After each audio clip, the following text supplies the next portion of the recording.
दोस्तों, बहुत समय पहले भारतवर्ष में त्रित नाम के एक ऋषि थे। वे बड़े ज्ञानी थे।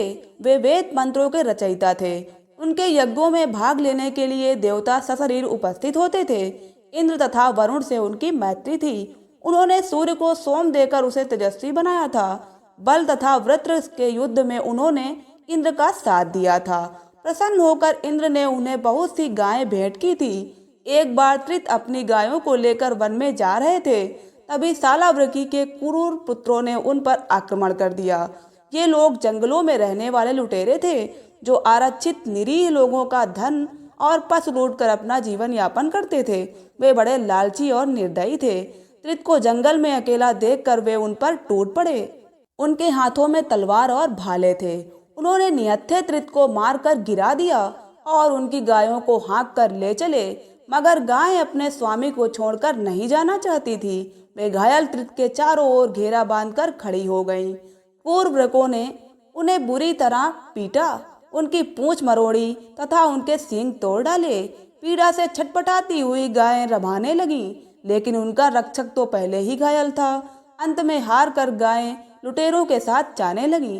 त्रित को बहुत चोट लगी थी। वे अधमरे हो गए थे। फिर भी लुटेरों को डर था कि कहीं वे लोगों को इकट्ठा करके उनके पीछे पीछे ना आ जाएं। इसलिए वे त्रित को बंद करने की जगह खोजने लगे। लेकिन निर्जन वन में ऐसी जगह कहाँ मिलती। कुछ दूरी पर एक पुराना कुआं था। उसका पानी सूख चुका था। उसके तल में घास फूस उगाई थी। चारों ओर की ईंटें टूट फूट गई थी। उनके बीच में काई और घास थी, जिसने ईंटों को और भी कमजोर बना दिया था। जरा से धक्के से ईंटें गिरने लगती थी।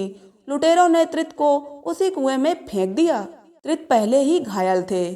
कुएं में गिरते हुए जगह जगह पर बाहर निकली हुई ईंटों से उनके घाव और भी छिल गए।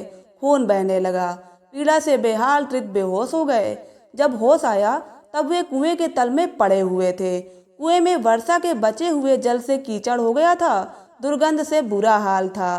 सारा शरीर घावों से भरा हुआ था। त्रित व्याकुल हो गए और सोचने लगे, इस कुएं के बाहर सूर्य सदा की तरह अपनी किरणें बरसा रहे हैं। पवन सदा की तरह अपनी मंथर गति से चल रहा है। पशु पक्षी वृक्ष वनस्पति सब अपने में मगन है। मेरे न होने से किसी को कोई असर नहीं पड़ता। एक मैं ही इस अंधेरे बदबूदार कुएं का बंदी हूँ। शरीर की असह्य पीड़ा से निढाल हूँ।